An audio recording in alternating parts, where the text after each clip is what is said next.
What is the sound that indie music, film music and even dance music have in common?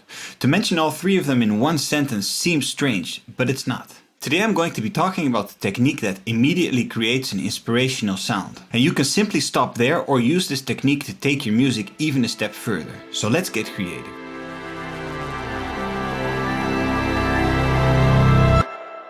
To answer your question straight away, the interval of a third or compound thirds. This is the sound that you hear a lot in indie, popular and in film music. So why this particular interval?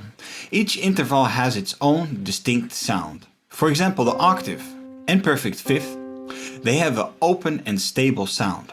The sixth intervals and third intervals, they sound colorful and full, while second and seventh intervals tend to sound dissonant and unstable. What makes a third interval so important is that it decides if a normal chord is major or minor. For example, an A minor chord has a minor third, which is the C. To have an A major, you simply raise the C to a C sharp, and now you have a major third, thus making the chord A major. So if this interval is so important, that means that you can only write music using major and minor thirds. Well, I did exactly this, and here's an example in a more indie folk-like style.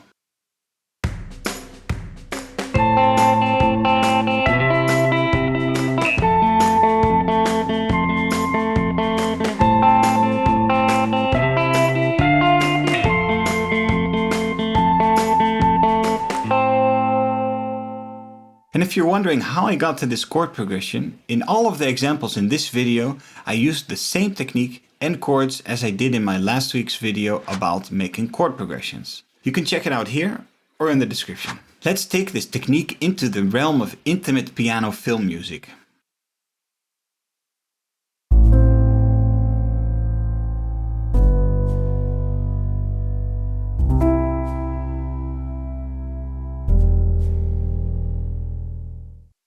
I think everybody has heard this sound before, and the cool thing is I only played compound thirds.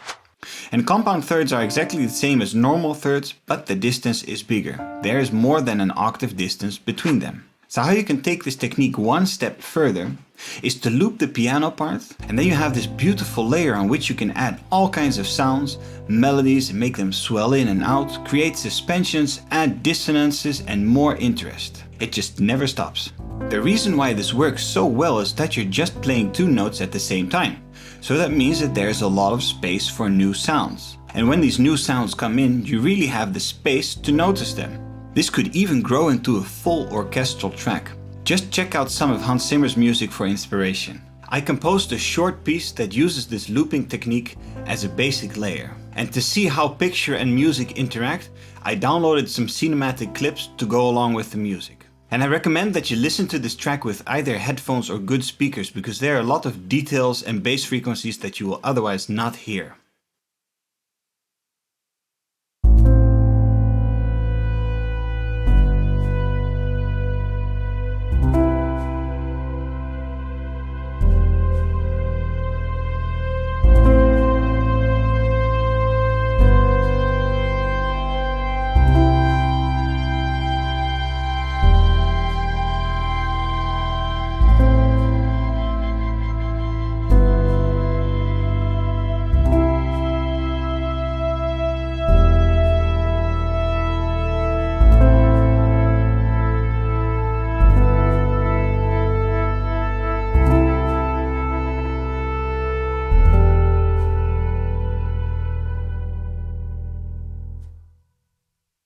Countless pop and dance songs use this technique.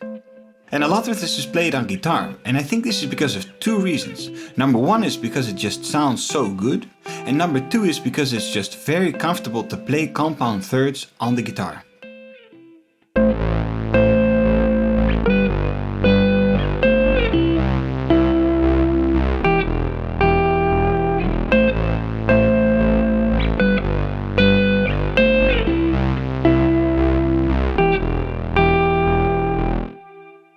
What you just heard could have easily been some kind of loop used in an electronic music track or dance track.